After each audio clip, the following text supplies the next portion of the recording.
Hey everyone, this is John from EastCoastArmory.com, and I'm here today with a project update video for this Armortek 1/6 scale radio-controlled Russian T34-85 medium tank. Since the last video update, obviously the biggest change that has been made, or addition that has been made, involves the turret. At this point, the turret has been assembled from the kit components, and I also went ahead and modified it, bring it up to the condition that we see it here. In this video, we're going to be going over not only reviewing the base starter turret, but we're also going to be discussing exactly what was added to the turret in order to bring it up to the condition that we see it here. So stay tuned, because there's going to be a bunch of content coming right at you. Well, to start this video off, let's first eat our vegetables, and that is portraying to the switch that we have here. In the previous video, I mentioned that the smoke system cutoff switch at the time was running around loose, and I mentioned that I need to fabricate some kind of a mount to secure it in place. Well, the mount has been fabricated. The mount itself is just a simple piece of Lexan that has been fastened to the aluminum board that we have over here. The switch is mounted directly in this position, which will mean it'll have really easy access once the model is fully completed. Keep in mind, on the T34 kit, there is that really large hinge section, which is found on the rear portion of this vehicle, and on this model here, the hinge portion is fully functional. So by lifting this up, this will give you plenty of access to get to the switch that's located right there in the corner. The switch itself, of course, is stock, and no other mods were made to this unit outside of just fabricating the mounting bracket, which is again made from a clear piece of Lexan polycarbonate. With the switch out of the way, this leads us to this video's main event. That's right, this is the number one important thing of this entire video, and it's actually the number one component that I have been eagerly waiting to get my hands onto ever since the customer first came to me with this project. This, by the way, is the last of the heavy boxes for this kit that contains basically all the components that have yet to be showcased in this video series. What can this possibly be? Well, if you've watched the previous video, you'll know that this box here contains the components for the turret, specifically the 85mm turret, which is what's going to signify this tank compared to the 76 version that Armortek released alongside this one here. You see, when Armortek released this kit, they released it in two formats. You had a early production T34-76, and you also had the T34-85. This one here, obviously, it's going to be the latter. Starting with this little grease bag that we have here, I believe I touched upon this in the previous video, and this here, or what's left in here, is the turret rotation ring. This here is made from laser cut steel, and it's basically a component that is commonly used on these Armortek tanks. Granted, not necessarily this small. Generally, they tend to be a little bit bigger, depending, of course, on the vehicle that you're working on. However, the design itself is basically the same. With the gear out of the way, let's now go ahead and dive into this box here. This is the original shipping carton that the components were shipped in, and the box itself looks like it's been to Fallujah and back. However, the box most certainly did its job. With the box opened up, we can see the components still wrapped in their original Armortek packaging. If anyone is a frequent viewer or subscriber to the channel, well, I just want to take this opportunity to say thank you very much. It's because of individuals like you why this channel keeps growing, and it also allows me to create the content that you're enjoying right now. Aside from that, if, again, you've watched the other Armortek unboxing videos on this channel, this carton here should look very familiar. All of the components are individually wrapped in this bubble wrap that we have here, and each one of them are labeled by Armortek with a ID number, as well as a brief description of what the item is. The bubble wrap is all scotch taped together, so it doesn't take too much work to go ahead and get the components unwrapped. Well, as we saw from before from the ID tag, this is the turret roof, obviously for the 85mm T34 turret. Just like with the hull, and as well like what is commonly found on their other kits in recent years, all of the roof and flat plate components are made from aluminum alloy.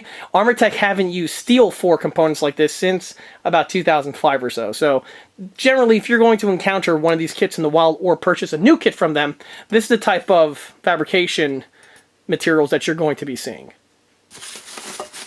The next component is actually a fairly stout and heavy one, and this here is the bottom portion of the turret. As you can see, it is all solid CNC aluminum machining. Note, here's that portion that the gear ring will connect to once everything is assembled. Fairly thick bit of aluminum, which is not uncommon for these Armortek kits. Going on further takes us to these two components here, which consist of the tank's commander's cupola. Again, everything is CNC'd aluminum turnings. At the moment, I'm still on the fence of whether or not I'm going to keep the stock cupola and just improve upon it, or just straight up replace it with something of my own tooling. So we'll see how that pans out as the series goes on. But here you can see the basic cupola that the kit does supply you with.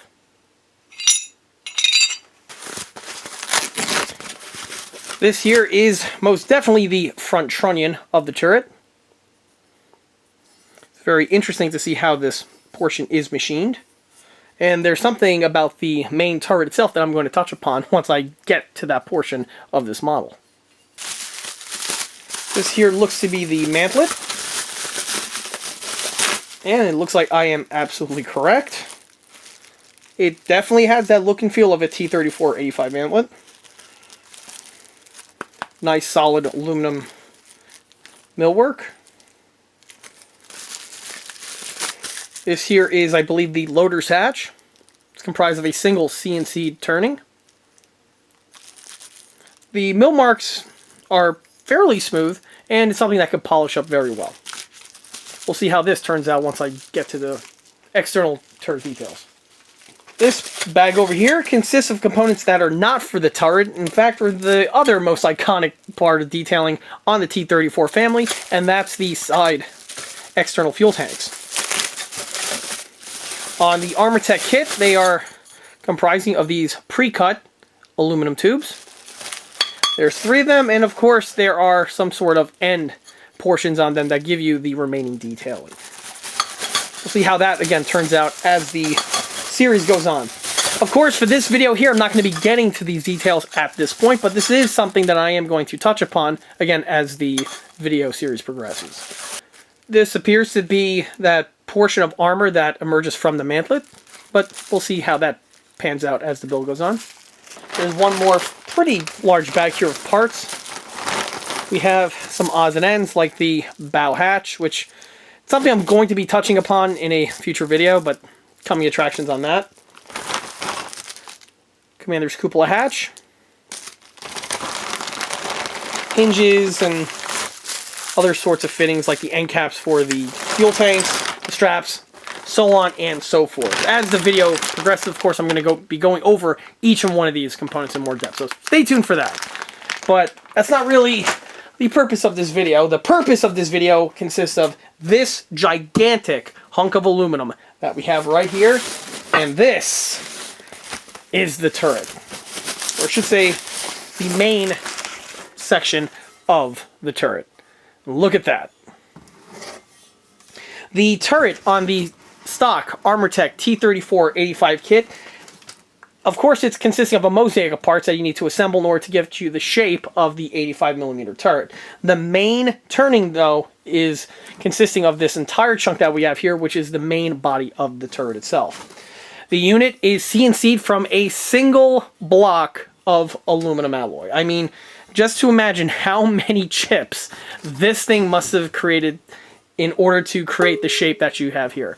You do have the basic overall geometry of the T34-85. Note those cutouts found on the side portions. It does have that copperhead snake type shape to the top. And it's something that I'm going to be touching upon as this video progresses. And on the bottom of the box, the final, very final thing that's found on the bottom is, well, more of the bottom portion of the turret. Again, just like with the other parts, this is comprising of a very heavy and thick chunk of aluminum alloy. And just like with the other components, have been thoroughly milled in order to get you the shape that we have it here. Here we have a nice little chunk of material removed. This is obviously for the equipment that's going to raise and lower the gun. And more information on that, of course, is to follow. Alright, so let me go ahead, get this box off the table, and then I could actually go into the turret in more depth.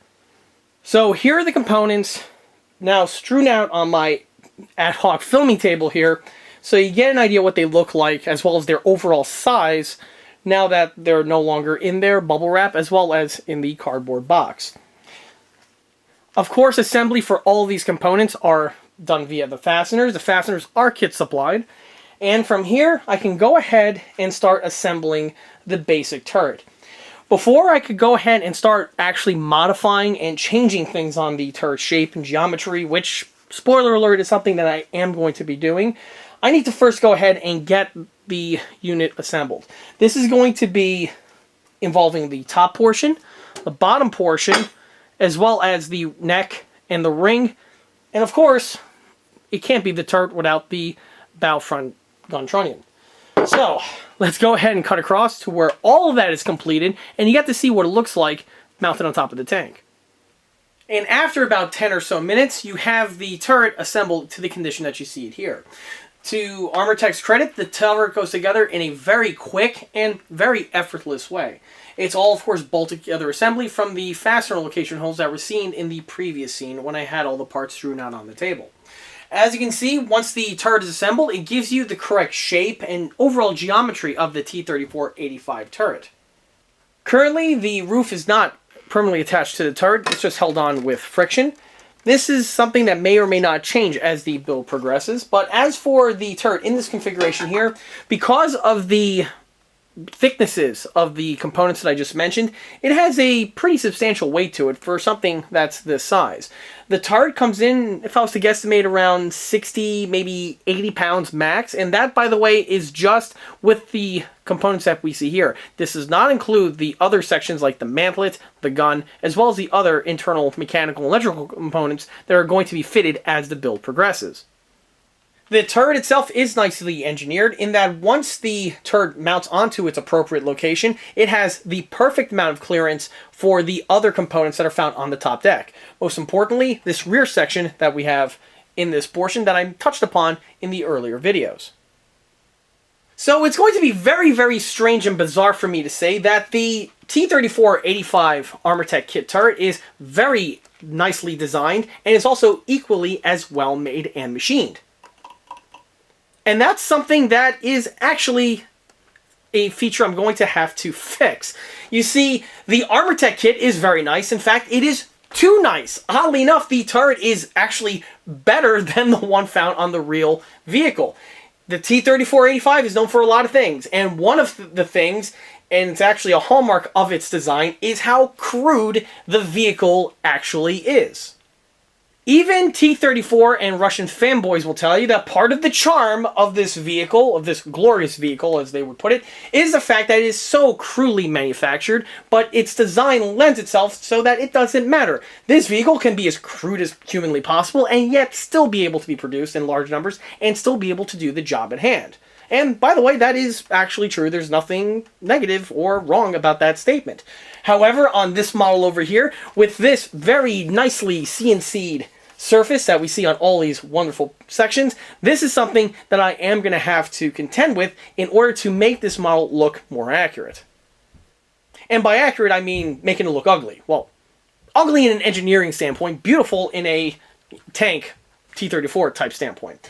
Anyway, to do this, the first thing I'm going to need to do is address some of the hard edges that are found on several of these surfaces. I'm not necessarily talking about all these fine ridges that are found on the turret sides from the machining process. I'm more or less referring to the edges that we have here on some of these sections, like on this arch portion here, as well as more noticeably on the roof sections and on the portion where it mates up with the front trunnion.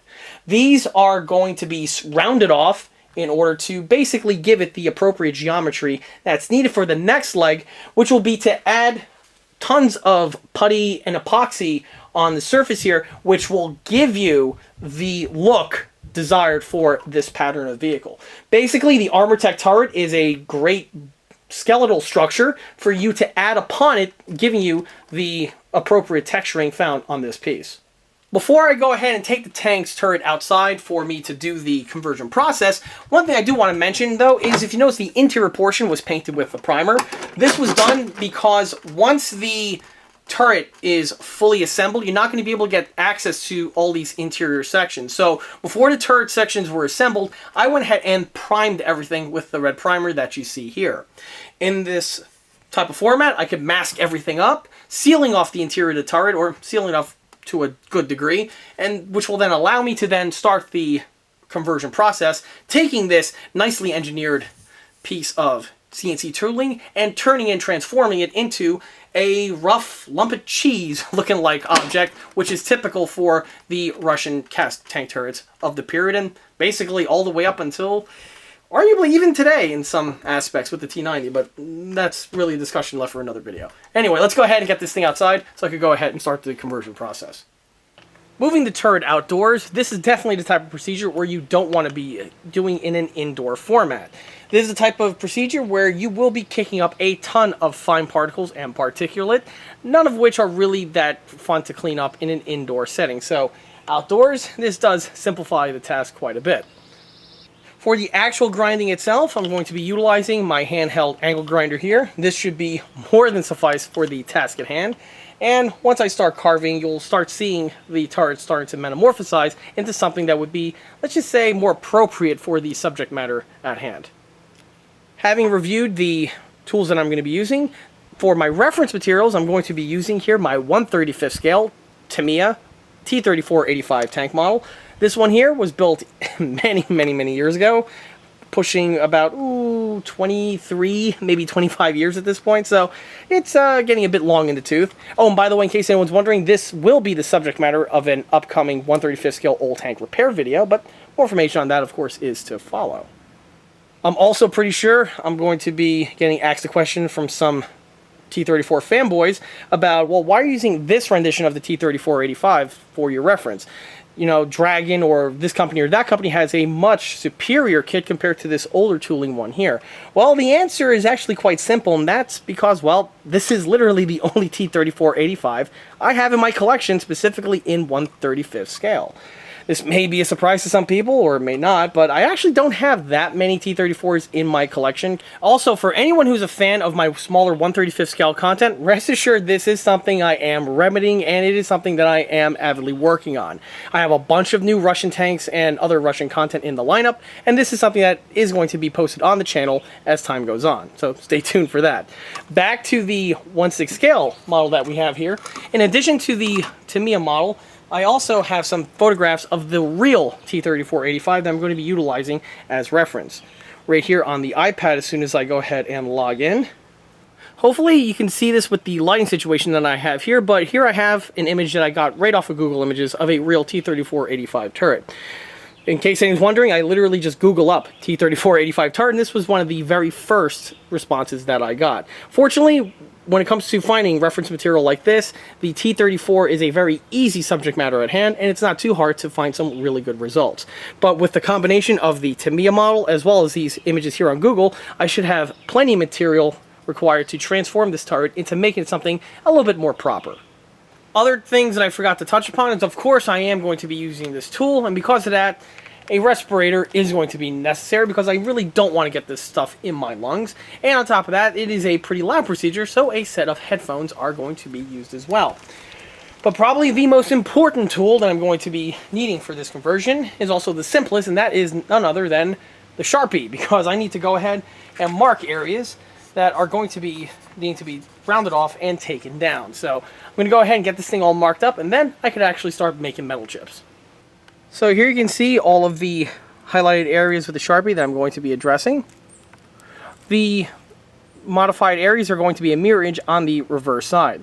Oh, one other thing that I forgot to mention is that when it comes to T34-85 turrets, there are several variations out there regarding on who actually produced the turrets. Just like with Shermans or American tanks, you had a lot of manufacturers or different plants out there that were in charge of producing the castings for this vehicle. Because of that, you will have subtle differences between the different manufactured turrets from the different plants. This is extremely relevant and important for a detail standpoint because if you have several 1/35 scale models, or if you're using lots of images of the real versions, you can intermix certain detail fittings that are generally found on only one example on another version, which wouldn't have that little feature found on its casting. This is an easy way to make a mistake on your build, and it can hurt the vehicle's accuracy. Okay, well, now with all that out of the way and everything all marked up, it's now ready for its carving procedure.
Okay, so as you can see, the angle grinder did a really good job with carving out those areas that I touched upon earlier, and you can see that already at this point here, the turret's beginning to take the shape of a proper T34-85.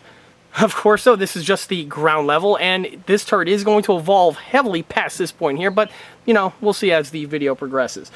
On the grinder itself, I actually went ahead and swapped out the original disc that I had on it. This was the original one, which is a cutting disc for grinding. Obviously, this was going to be less than ideal, so partway through I swapped it out with a legit grinding wheel that I had on hand.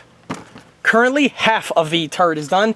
This angle grinder here gets really hot really quickly, so after a job like this, I'm going to let it sit for about 5 or 10 minutes, and then once the grinder is cooled off to a point where I can hold it again, I'll be able to turn the turret over and tackle the other side. But for a quick compare and contrast, here we have the stock portion of the turret compared to the altered state that I have right here. One thing I do also want to mention, I'm not going to spend a whole lot of time dealing with these mill lines that we have on the surface here. It does have some of these ridges found on the sides. This is actually going to be a fantastic surface to add the bodywork on top of it, which will flare everything in and give it that final look of a all-cast turret, which is definitely something that is going to be very noteworthy and appreciated on this vehicle type. With that out of the way, time to rinse, wash, and repeat.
With the grinding now all out of the way, you can see that the turret is really starting to transform and take the shape of what would be the T34-85 turret. It is at this point now where I can actually add upon it. Some people looking at the turret in this condition are going to say, wow, it's still totally ugly and it doesn't really, look a whole lot. If anything, you now have these ugly gouge marks all over the model, and it's going to hurt the look. And, well, yeah, you're absolutely correct, but keep in mind, this is not going to be visible once the model progresses further from this point. At this point here, I'm actually going to start with the bodywork. The first thing I'm going to do is apply some epoxy and sculpt some of the bottom portions.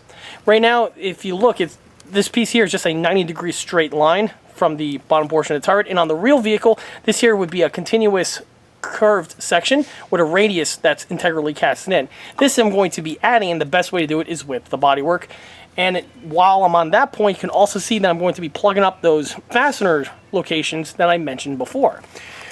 On that note, the fasteners, of course, when the turret is being assembled, are all assembled using red Loctite. These are the type of things that you don't want to remove ever. So use some red Loctite on them, use a good amount, and then once you torque everything in place, these fasteners are good to go, and you're never going to have to pop them off ever again. On the front portion here, one thing that I probably didn't get on camera was that I went ahead and added a radius cut to both of these bow sections. The radius are found on the real examples of the T34-85 castings that I've seen. This was simply done with the angle cutter that I mentioned before. Once the bodywork and the texturing goes on, all of this will really come into better focus. As the turret progresses, you can see more of the modifications that have been added. Since the previous scene, I went ahead and added a sculptable epoxy in a few certain key locations, namely right here on the bottom. On the rear portion, as well as on the front portion, like I mentioned before, this sculptable epoxy was added to change the overall geometry of this component. You'll see now that it has a little curvature to it, which is more appropriate for this pattern of vehicle's turret, as opposed to the straight 90-degree format as we saw originally. Aside from adding the sculptable epoxy on the two areas that I just mentioned, it also was added on a few key locations just around the turret in places where I deemed appropriate. Another area where the epoxy was added were on the fastener locations, like I mentioned before. At this point here, they are completely plugged up. The other fastener location holes, namely the ones on the bottom portion here, are completely encased over with the curvature that I just mentioned. One other thing I do want to mention is that you're going to add some kind of a body filler to these areas over here, is that you really need to test fit it on the tank. Because obviously with those tight confines with the other components, if you have the curvature added, but if the areas are mounted in a thick manner, you run the risk of making contact with the rear portion of the engine deck. When I did the curvature work here, I kept that in mind, and after everything was dried, I tested it on the vehicle. I am going to show that towards the end of this video, just so you get to see how well the turret actually rotates, in addition for its proper clearances. Another common question that I get is, what do I use for my filler, as well as also it's the same material that I use for my sculpted well beads? Well, this is an industrial epoxy. It's a two-part type system where you mix it and it becomes like a type of clay. It's actually really difficult to work with. The reason why I use it on my builds is because I have plenty of access to it, and I've been using it for so long that it's basically become second nature to me. One alternate material that I recommend is either Milliput or Aves Epoxy Sculpt. This is basically what 90% of everyone out there uses, and they have fantastic results with them. This stuff is basically on par, if not better, than the stuff I use. So if you're working on a vehicle like this, or similar to this type of procedure that we see here, I recommend utilizing both of those materials. With the curvatures added, is at this point where I can start building upon the casing that we have here, and the turret can start evolving into something that is going to be more closer to its final form. You'll see that I went ahead and marked thoroughly the sides and front portion of the surface with a Sharpie. This was done in order to give me a guide to add the details that need to be applied to the model at this point prior to the texturing that's going to be added over it.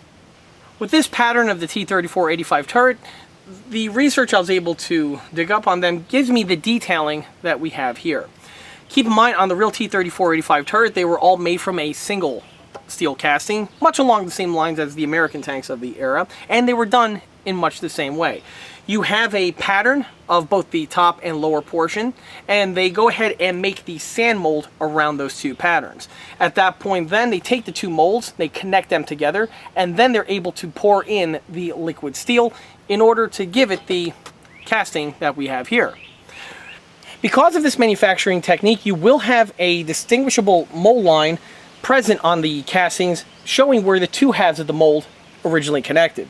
The same type of feature is found on American tanks of the period as well, and this is typically seen on things like the Sherman, as well as even the M26 Pershing. However, on the Russian tank specifically, they didn't really care too much on the orientation of the two halves, making sure that they lined up absolutely perfectly. So it's not uncommon to see a slight shift on the castings, showing that the molds weren't exactly lined up square, and maybe there was a slight bit of deviation to them. However, like I said before, that's really part of the charm of these T34s. In addition to the mold line, on this pattern of T34 turret specifically, you'll see that I have all of these vertical lines running across the top and the bottom. On the real vehicle, these were actually lumps of steel rod that were embedded into the mold and then were just encased when the liquid steel was poured in. The reason why you see this type of a fabrication technique is because this gives added strength to these two portions during the molding process. A similar type of molding technique was utilized on the Joseph Stalin II series of turrets, and if you look on the rear portion on some production vehicles where you have that rear machine gun that emerges from the casting, you will see a star type pattern of little rods that are integrally molded in. Well, that was done in the exact same manner with the exact same techniques that were utilized on the T34-85 turrets. Another noteworthy detailing to point out is the pistol port. This is something that is a mirror image on the opposite side, as well as a small little visor, which I'm going to be cobbling together, but this is something I'm probably going to be discussing in a future project update. Along the lines of the visor, of course, there are grab handles that are going to be added, as well as lift hooks, which are found on the front and rear portions of the turret. Again, more info on that is, of course, to come. Moving along further, you can see how the turret is really starting to get closer and closer to the finish line. Since the last scene, I went ahead and glued on these little strips of wire over here in order to replicate both the seam from the molding as well as those iron rods that I mentioned earlier. With the way you have it now, this is going to act as a skeletal structure so that once the main bodywork goes on to give the final cast texturing, it will build upon these locations over here, and it will really give that realistic appearance of those two features that I just mentioned. These details go all the way around the lower portion of the turret. Another thing that you may notice if you pay attention to the little red pieces of wire is that none of them are the exact same height. Each and every one of these little pieces were cut at random using just basically my eye. This was something that was done on purpose, again, to really give the authentic look which you would find on this type of a vehicle. If you go ahead and measure each and one of these little pieces out and cut them to the exact same size, you can still do the exact same procedure and it'll look pretty good. However, you will lose something if you have everything, well, too nicely cut. Like I stated before, there's just something about the T34 where you want to have inconsistencies and just a crude, rough nature to it. It's one of those elements that really seals the deal and gives your model that much more realism compared to having everything done, quote-unquote, the proper way. On the topic of the ribs, you can also see at this point I mounted on that blister that I was mentioning earlier. The blister is fabricated out of a simple piece of 1/8 inch thick sheet styrene. I believe this is just an offcut section from a panel I removed on the V100 Armor Car project that I'm also working on, and that could also be found on the ECA channel.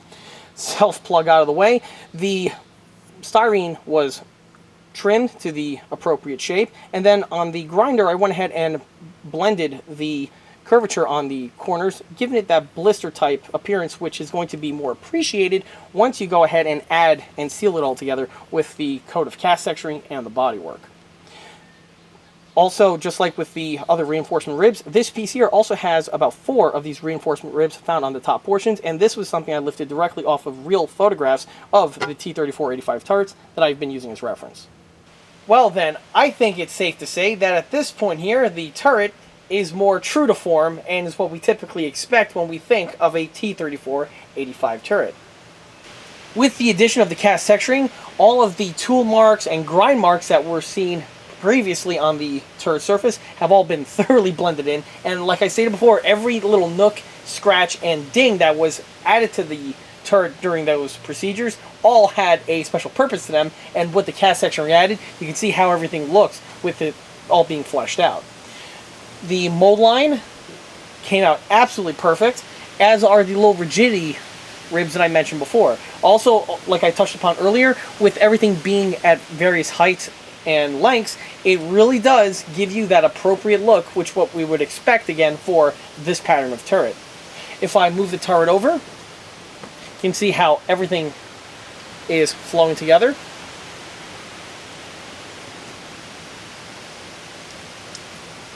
Same thing can be seen on the other side, and even with that blister, again, it just all cakes in and gives you the appropriate look that we were desiring.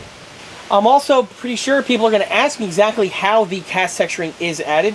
Well, for the material itself, I use the red glazing and spot putty that I showcased here. This material I've mentioned in a number of my videos. And as for the actual application itself, I have a 1/35 scale old tank repair video where I go over all of this information in more depth. Specifically, it's episode number 1, where I utilize this type of technique repairing an old Dragon 1/35 scale M4A3E8 Sherman.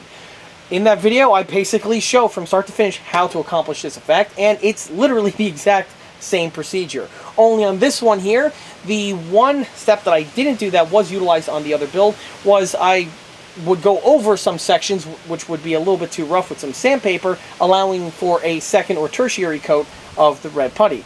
For that build, it was necessary. However, for a 1/6 scale T34-85, obviously that's not going to be something that's going to be needed. Back to the cast texturing that we have here. Not only is the cast texturing on all of the external portions, but I also went ahead and applied it on the bottom portions of the turret as well. So the entire turret basically has the look and feel of an all-cast tub.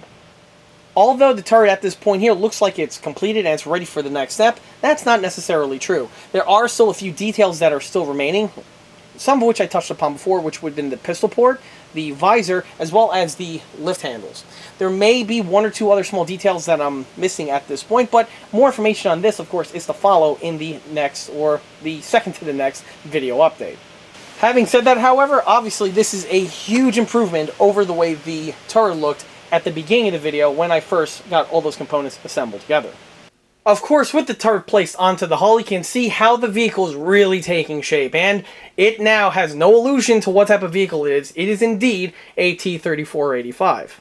Like I mentioned earlier in the video, the turret was tested onto the hull to make sure that it clears the rear grille work area without making contact with the turret. Well, at this point here, the vehicle is on, so let me go ahead and test the turret rotation.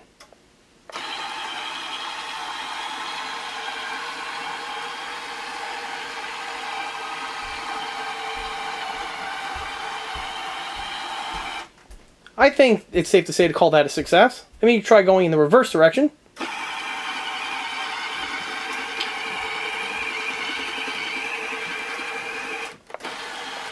Also, on top of that, keep in mind, this is the first time the turret rotation has actually been tested, well, at least on camera. In the last video, I went ahead and mounted on the turret rotation motor. And in that video, I said that I need to test the rotation system with the turret fitted because the gearbox may need some slight adjustment. Well, obviously, that's not going to be the case, so I could crank down on those fasteners that I mounted in the last video.